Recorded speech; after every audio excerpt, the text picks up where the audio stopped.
Welcome back to Grief Healing for Moms. My name is Fabiana Batista, and I am a happy mom after the death of my 4-month-old son.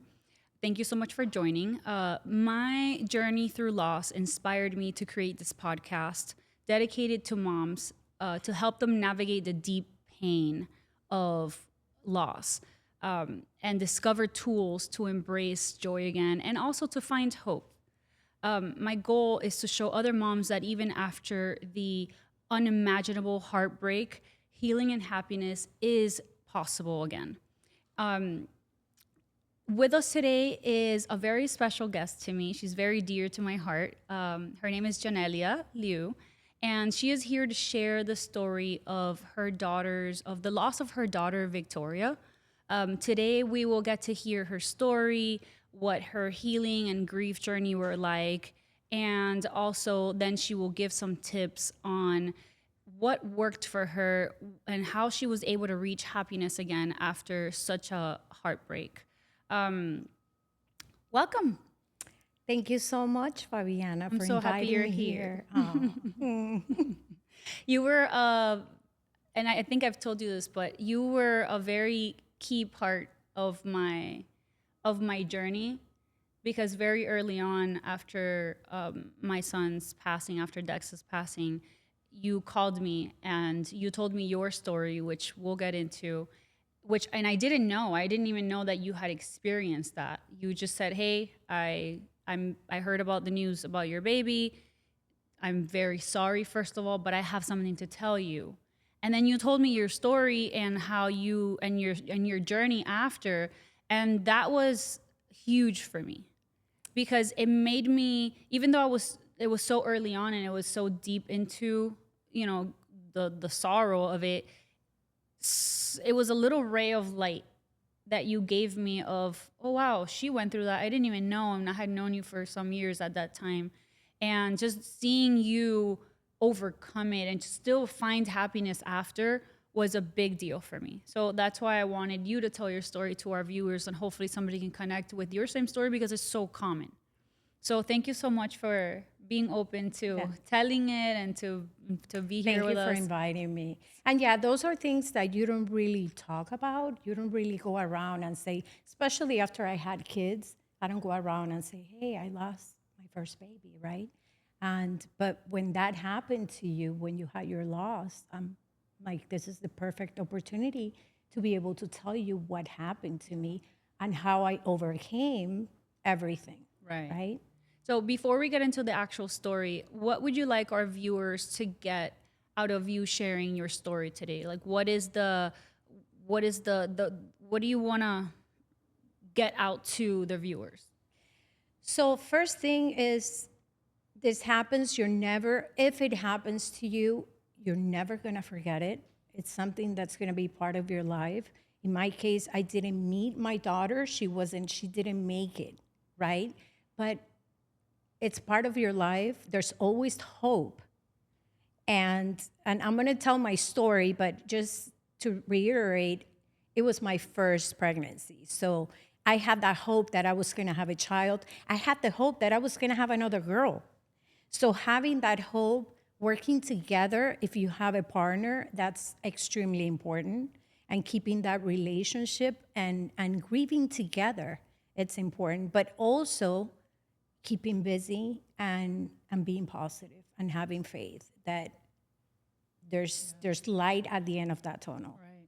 Yeah. 100%. You nailed it. Like, spot on. All right. So tell us about Victoria. My story. So I got married. I got pregnant pretty much right away. It was a great pregnancy. Great. I wasn't worried about anything. I was reading my book, What to Expect When You're Expecting. And in the book, it never tells you that this could happen. That's the funny thing. I think there should be a book that tells you, hey, what to expect when you're expecting. You might not, something could go wrong. And which was my case, but I had a great pregnancy. As a matter of fact, I had a coworker that used to say, "You're the best pregnant woman. You do not complain. It was very smooth. Everything was great." I was having a very hectic schedule at work. As you know, we're both engineers, so we know how demanding that work is, that job. So I was working. There were times that I would work barefoot because I would come and work on proposals, and so I was pretty busy. And then the time came, and the doctor, I went to my doctor's appointment, one of my last doctor's appointments. As a matter of fact, I think it was the last one. They did a sonogram. Everything was great, great.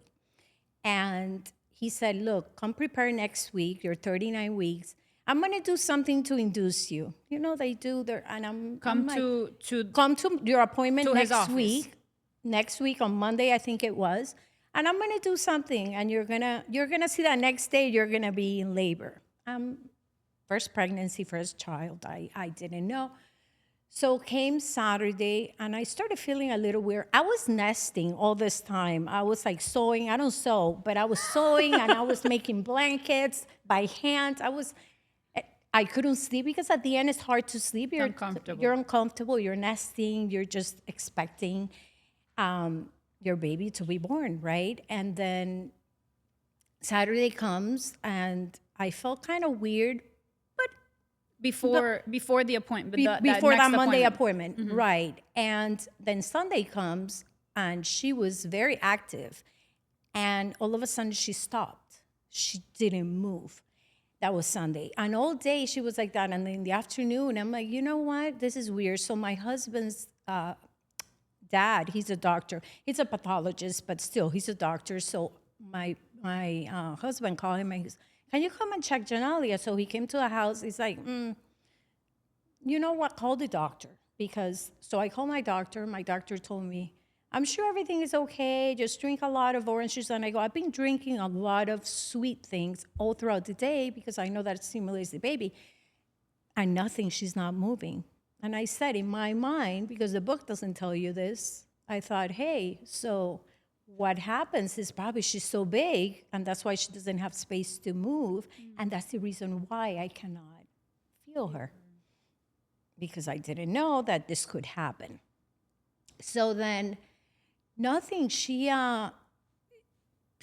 wasn't moving, and my doctor then told me, go to the hospital just to see. So I went to the hospital right away. It was Mercy Hospital. We go there, and they check me into the maternity ward. We go there, and they start checking. And the nurse she looked at me, and she goes, she's not moving. And at this point, I figure she's not moving. That's it.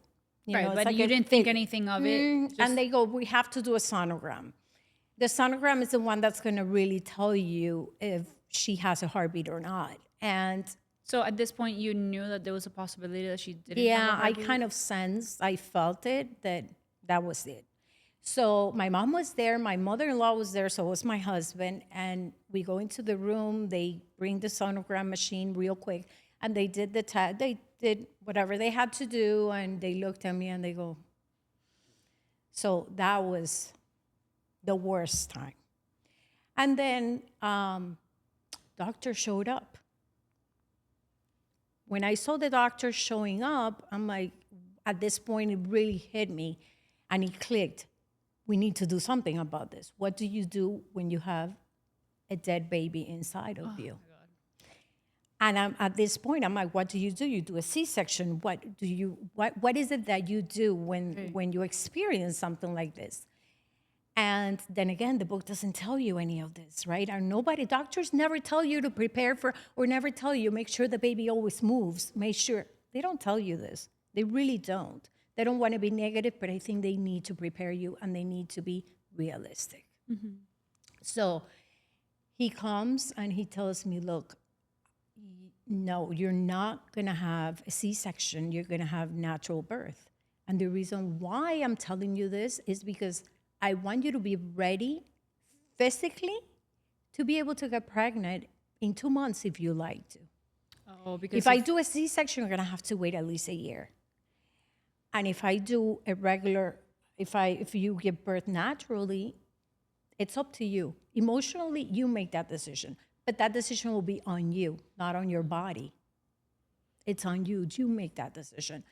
I'm like, how do I have a baby if the how did baby, you feel? How did you feel in that moment? it's, you want to die. That's the answer. You want to, that's your lowest of the low. It's very, I don't even know how to, I don't even know if I had to go through it or my daughter goes through it or anybody. I just don't know. You overcome it, you do. But at that point, obviously, it was really hard. And the fact that I had to give birth to a baby You're that like, wasn't going to be alive, a baby that was already dead, that you were not going to be able to parent or to, that was it, right? So I just, I asked him, how do I give birth? He goes, I'm going to help you all the way. I'm going to try to give you something so you don't remember the pain of giving birth. okay. So to be honest, I don't remember giving birth so much, even though I did it and I pushed and everything and she came out and everything. It was a regular birth. I just don't remember because I think he helped me so much. No, and I'm sure like the fear of even giving birth itself Yes. for the first time. Plus, I'm sure at that moment you're kind of like in a haze of You are. You are. And I don't, you ask me now, and I do not remember that particular moment of giving birth. They gave me the epidural, everything that I was totally against in my pregnancies after that. But I got the epidural, everything, because he didn't want me to suffer. He didn't want me to remember that as being painful. And I didn't. So I don't even remember giving birth, to be honest. And then that's it. Everything went, I had the baby. Then they asked me, Did you then get to comes hold it? this question: do you want to meet your baby? And at that point, I wasn't sure what I wanted to do. But then I thought about it and I realized I would always, I might regret not meeting her, but I would never regret meeting her. At this point, it might be hard to hold her and have her with me and everything, but I think it's the best gift. And I met her. And you got to hold her. Oh, So I know. Here. That's actually one of the things that gives me peace still is being able to hold and meet Dex. What I've always said, you know, it was too short, but at least I got to meet him. At least I got to hold him, which there's so many moms that don't have that blessing, Yeah. you know, even though it's in the midst of something, such a sad time, but being able to hold them, it's so important because you would never, I mean, your case was so different. You heard crying, you heard a baby, you heard life. I wasn't able to have that. I don't know what's harder.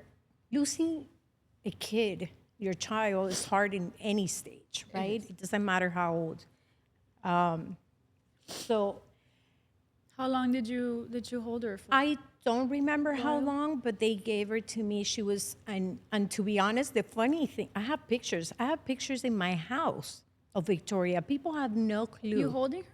No, of her picture. They took a picture of her. They did? Because what happens is she wasn't that, I think she died probably on Sunday morning, I'm thinking. So she wasn't that dark. She wasn't that purple. And she had my features. She looked just like me.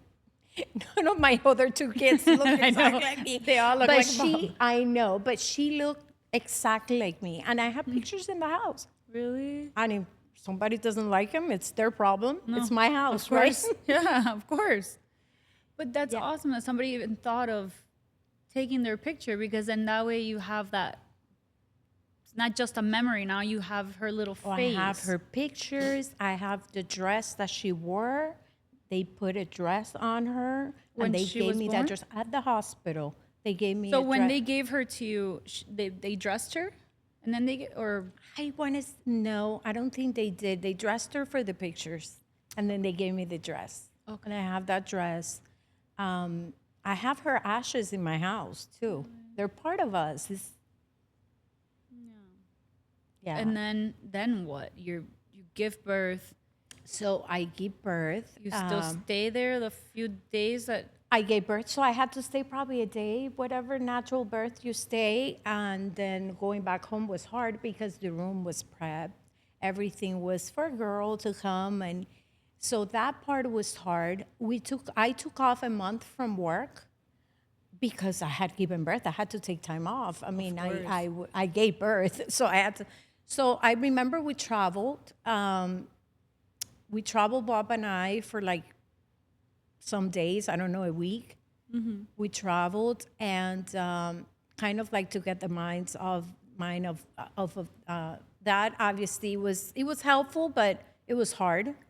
Then again, come back home, empty house. And then I went back to work. So when I went back to work, it was even harder. Not because I went back to work. Working was great. It was a way to keep my mind off of things. But people would come and start crying. So that was the hard part. And I would console them. Oh, I would go to them and I'm like, it's okay.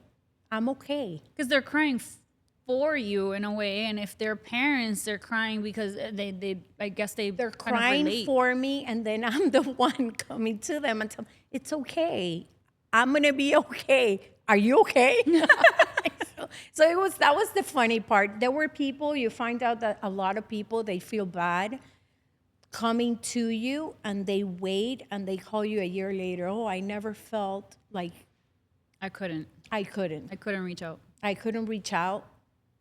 I don't recommend people to do that. I think reaching out is okay. You're the one who makes the decision if you want to hear him, if you want to talk to them. But I think reaching out is okay. There's nothing wrong with reaching out. What do you think is a good way to? Oh, we'll get to that one, because I want to know from your point of view, what do you think is a good way that somebody, for when people reach out, like how can they, what should they say? Because I feel like so many people are like, they told me the same thing. I wanted to call you, but I had no words. I didn't know what to say. Or they would call and they had these like awkward conversations of, they just get, I guess they get nervous and then they say weird things, or they try to console you and they say things that are like, oh, but it's okay. You're going to have more kids. And it's like, yeah, don't say that. I know. Don't say that. Don't say it's fine. You're going to have more kids, or it's fine. You have other kids. Like, just don't say that. That kid is never replaceable. Ever. It's even if you have 10 kids after that one, it doesn't matter. It doesn't matter. One thing is that saying that God gives you something that you can take, He will never give you something that you cannot. I think that's so important because, believe it or not, I think it happens for a reason probably that we go through this. And it's an experience. It's a horrible experience, but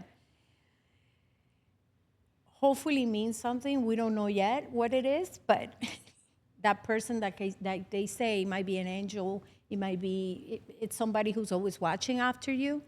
I like to believe that. Yeah, I do too.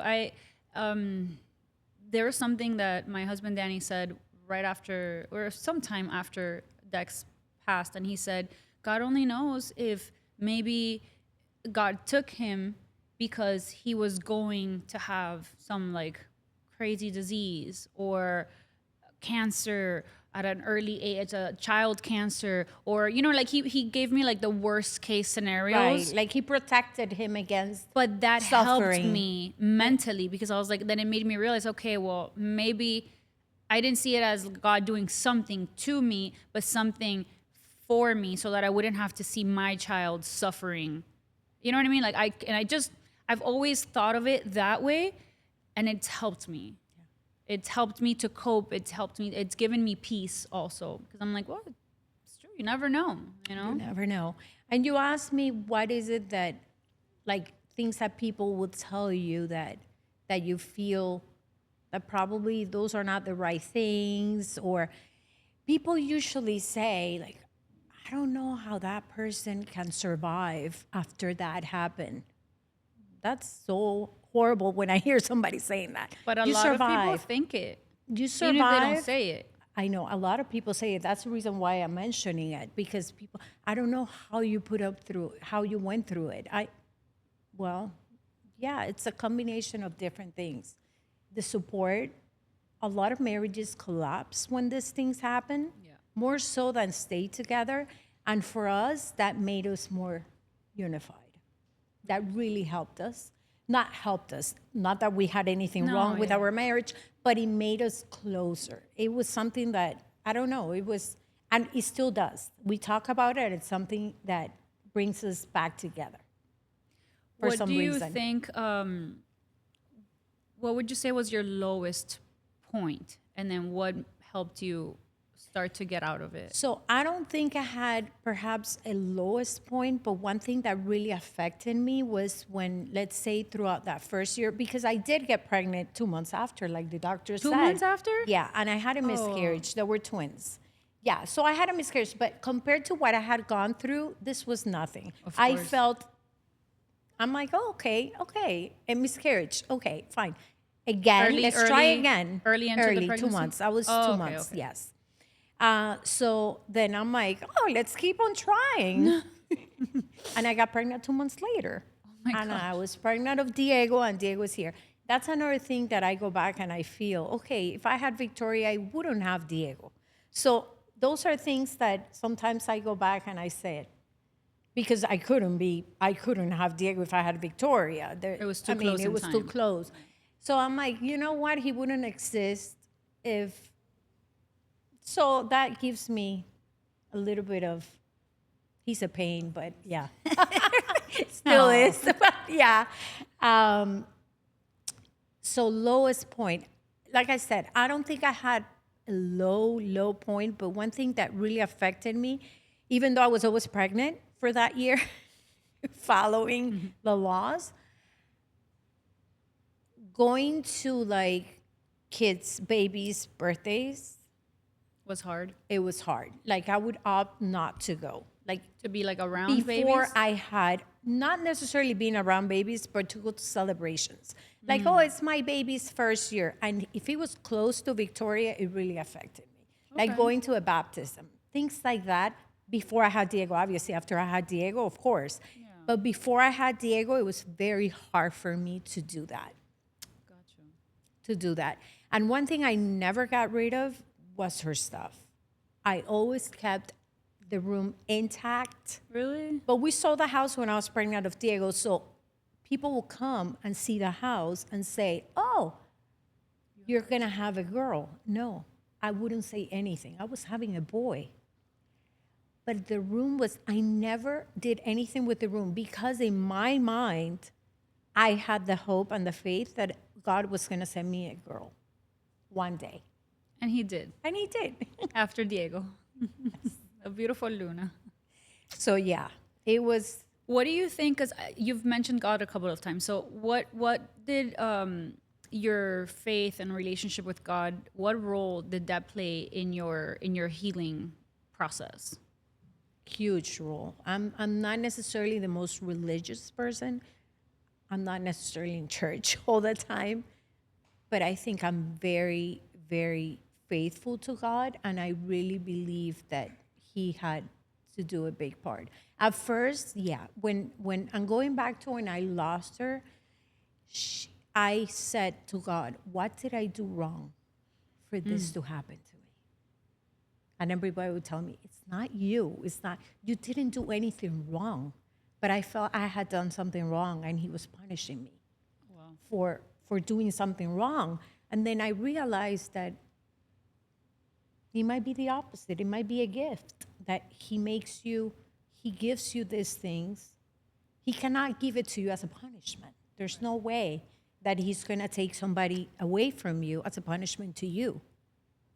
So to me, I think it was a learning process. It was more, sometimes I see it as more as a gift than anything else.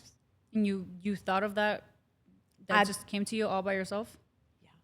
Wow, what a blessing that you I've got never, to see I've that. never though. gone to therapy or anything Because so for many this. people, so many women stay stuck in the why. why did this happen? Why did you do this to me? Why did I have to go through Right. that? Why? And then I think when you start questioning too much, you kind of, it opens up to more questions and more questions. And then you fall into this deep hole that you just, there's not gonna be any answers to it. that I fully agree with that. Yeah. That I've always said, and we've never even talked about this that much. The extent of our conversation was you telling me the story Right. some years ago, but I agree with you 110%. Something that I've always said, don't ask why. Don't ask why. Because asking why is why did this happen or why, it's only going to lead to a dark place. It's going to lead down a path that you might not be able to get out of. And it happened to me with when my dad passed away many years ago. I was 15, but that was my thing at the time. I got so angry with God because I couldn't understand why did he do this to me? And I kept asking, why did he have to go? Why did he have to go? Why did this have to happen? And look at all the financial struggles that came after that. So, but asking, and then after when he passed, for a period of about 7 years, I was in a very dark hole where I would cry every single night. I couldn't see the light of day. I was angry at God. I had stepped away from him. And so I was in a very dark place. And it took me about 7 years to get out of that. So, and I feel like what led me into that was asking why. It starts with asking why. So, if nothing else, just, and even if you get an answer of why did it happen, is it going to be enough? Probably not. It's not It's because not. it's going to open up to more questions. And then it's going to get you further away from God. And I feel like with fast forwarding to Dex, and it sounds like you did the same, leaning in to God and leaning on God is what actually, and not asking those questions, is what allowed for peace to come after that. And then some little bit of joy, and then eventually happiness, and still more peace. Whereas asking why leads to more chaos and more conflict and more anxiety, More. and and you're never gonna get a And real sometimes when you answer. think about it, you say you lost your dad when you were 15. I lost mine when I was 23. So that kind of sounds bad, but it prepares you. Like it Oh, gives you 100. that shield because you already experienced a loss. There's people that have never experienced anything until they're older and it really affects them. I'm not saying you're not going to get affected by a loss. Of course you do, but it prepares you. You're that age and you lose your parent, one of your parents. It's hard, but that you learn how to live without that person, Yeah, right? you just don't see it when it happens. Right. So you're already prepared somehow to live without that person. So having another loss is extremely hard, and more if it's your child, obviously. But you already experienced a loss of somebody so close I think to what you. what it did for me is that when the baby passed, it allowed me to look back and say, well, and I said it to Danny in the hospital room. I said, I don't know how we're gonna make it through this because I was so broken at that moment. I was completely broken, and I said, I don't know how we're gonna make it through this, but I'm not going back to that darkness that I was in after my dad. I don't know how I'm gonna make it. I don't know how we're gonna get out of it, but I'm not going back there because it was a very dark place. And so it did, at that point, it made sense. I was like, oh, okay, well, maybe I had to go through that to be able And to I think it grieve made a in a difference different that way. you already had a baby and you had to live for that baby. I did. And you had to be positive. You had to move on because you had a baby at home. So it makes a difference. Do you feel like since you had Diego so close to Victoria's Yeah, it was loss, a year, and Victoria was January 19th, and Diego was the following year, May 17th. do you feel like when you had him, you were still grieving in some way, shape or form, grieving her, even though you were having him and I'm sure there was an influx of happiness at that point. But do you still feel like you were dealing with losing her in a way? Not necessarily, not that he took or replaced anybody, but the happiness that he was there, he was a very difficult baby. So I remember going, Victoria, help me with him, please. Difficult because he had reflux, and not that he had any illnesses or anything. Right. It's just that he would cry all the time. And I was like, I would pray to Victoria. I would go, Victoria, please. Help me with your brother. Help me with your brother. Help me here.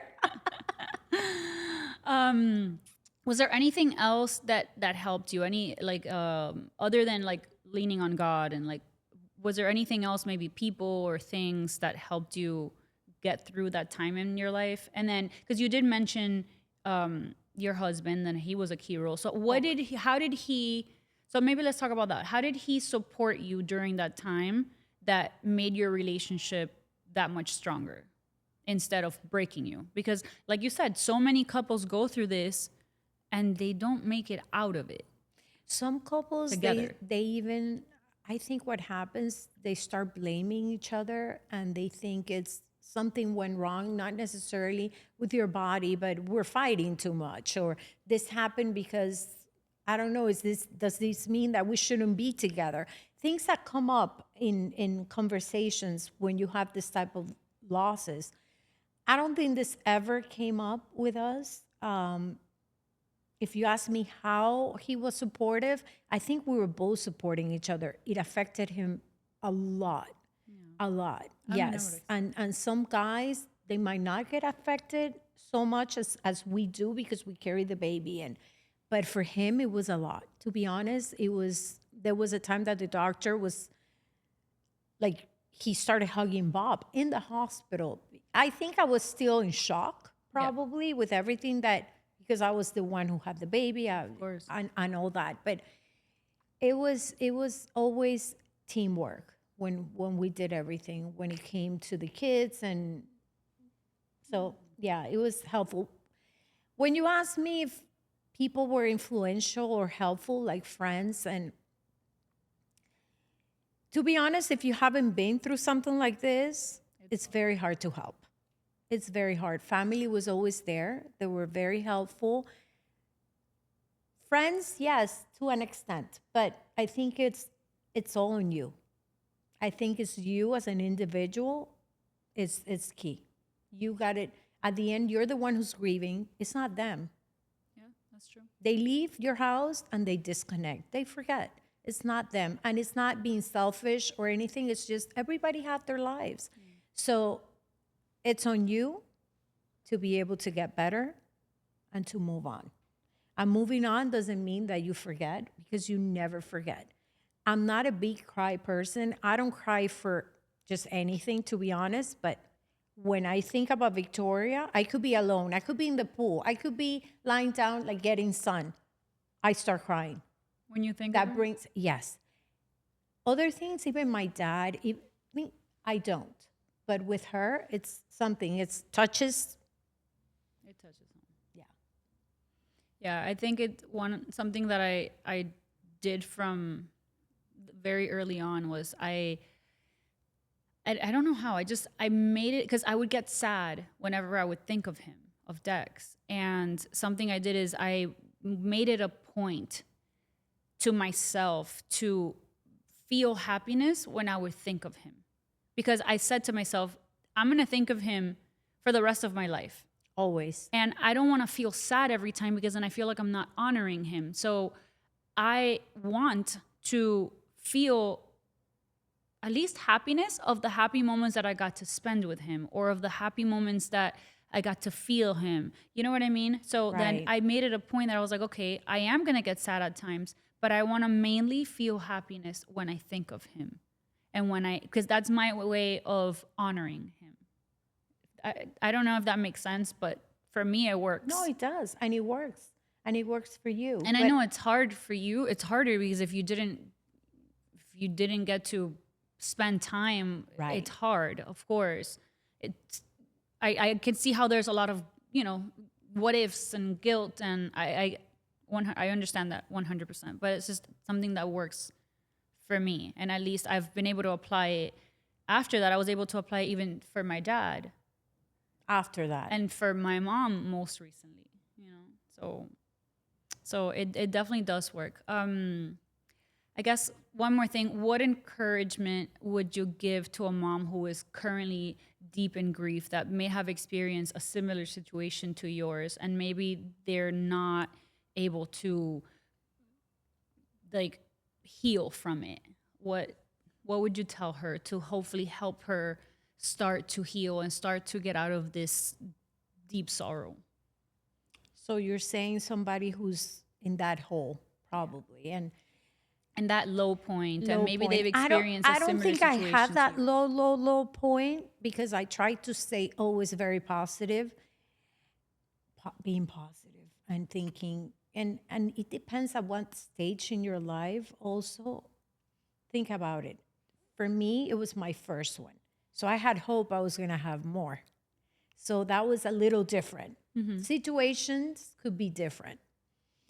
But if it is their first, let's say, Right. you would I say think having hope and having faith that there will be more children. that there will be more children, and you are the one who decides when you're ready to do this. But I would say that the fastest you do it, the better it is, especially if you don't have other kids and this is your first one and you want to have more, because it could be that you got pregnant and you were not ready and that's not the time when you wanted to get pregnant, right? For us, it was a surprise, really. We got married and then, oh, I'm pregnant. Oh, okay. It wasn't really planned. But how much can you really plan it, right? So it's like, how much can you really plan it? But I think having hope and being positive and staying busy, you can't dwell on it all the time. You just can. I think get in a bed busy and not is get so up. important. Okay. For me, going to work was the best thing. I think working is, even as an engineer, right? Really work. You But really at want to least do you're that. not thinking about But it all day long. you're interacting with other people. The fact that back then everybody will be in the office, you were interacting with people. You were keeping busy. Your mind was off of that. When you're busy, you're doing something. You're not thinking about that all day. Right. Yeah. And I would be at work. I remember I would be at work and I would have to look at the lights because I would start crying. And I'm like, no, Later. later. And if in the event that, like, say it's a mom that has other children, but then now she went through a similar situation to yours, what would you say to that mom? I think for a mom that has other children and they depend on her, you would always remember that child that you lost, whether it was in your womb or whether it was early age or any age, right? I wouldn't even know what to say to somebody who loses a child later in life, right? It's totally different. There's different, like I said, there's different situations, but I think you also have to think about the ones that are there, and you got to be there for them. Yeah. Yeah.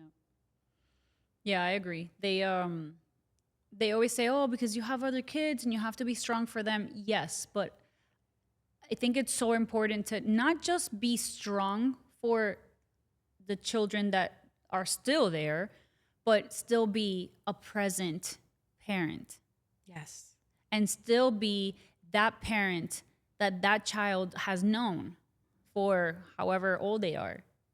Because so many moms tend to maybe change and become a saddened version of themselves, but that's not how that child, the one that remains, that's not how they view you. They view you as the happy person that maybe you used to be. So it's still healing. It's that, and that's where the importance of healing ourselves comes in, and staying positive and pushing through it, not even just for us, but so that we can still be either the same version or a better version of ourselves, a better mom, a better friend, a better spouse, a better business you. owner, career woman, whatever it is, just a better version of you. And you owe it to that baby that passed. You owe it to them. And Because remember, if when you have don't kids, heal and you don't become a better version of you, then what did you learn from it? What did you learn from such a horrific time and such a dark time in your life? So that's how I would, I said this to myself very early on, and I was like, okay, well, I have to do something with this because otherwise I'm not going to honor him. And the way to honor him is to become a better version of me, better in every aspect, especially not only for Dex, but also for Davin, which is the one, my son that I already had. That you already had. Yeah. And I'm sure you got a lot of, you're so strong. Oh, Right? I got it all the time, especially when I would go and console other people that were crying and they were expecting me to cry. And they were the ones that were crying. And I'm like, it's okay. It's okay. But to me, it wasn't a shield. It was just the way I am thinking, okay, I'm not going to break into tears just to break into tears. I'm going to break into tears when I feel like I have, when I Right. really want to, when I really feel. And that's the point that I was telling you. Sometimes sometimes it happens to me even in the office. I think about her and it's just now at this point, she would be Really? 21. Oh. So I'm like, Because they're always with us, and they're always gonna be they're always gonna be our children. It's just the only difference is that they're not physically here, but I Right. feel like they're with us in spirit, and I really do feel like we have our little angels sitting here, Dex and Victoria, and then it's just, and I love that you were able to share your story and her story, and that we can honor our little angels. Yeah. And thank you for being so open, because I know it's a hard topic, and I know it was 21 years ago, but you still cry about it to this day, and I'm sure that I'm gonna cry about it the rest of my life as all well. your life. My whole life. And but thank you so much for being so open and for telling the story, because your story, I feel like it's so common, and so many moms go through it. And like you said, there's no book that prepares you, there's no doctor that tells you what's going to happen. And even when it does happen, I feel like moms, they just suffer in silence, and That's true. they don't need to anymore, not in the day and age that we live in, you know. And if we can share how you managed to overcome it and how I overcame my situation, hopefully that gives someone hope, you know. And hopefully it just gives them hope that if we did it, they can get through it as well. That's right. So thank you so much Thank you for inviting for me. being so open, and I love you. Same here. Thank you guys for watching. If you have any questions, put it in the comments. Hit the subscribe button. We're gonna have more guests coming up with their own unique stories. We're gonna have other mom guests. And if you know a mom that is currently grieving, that is currently hurting, please share this podcast with her so that we can give her a little bit of hope today that healing and happiness are possible after such a big loss. Thank you so much.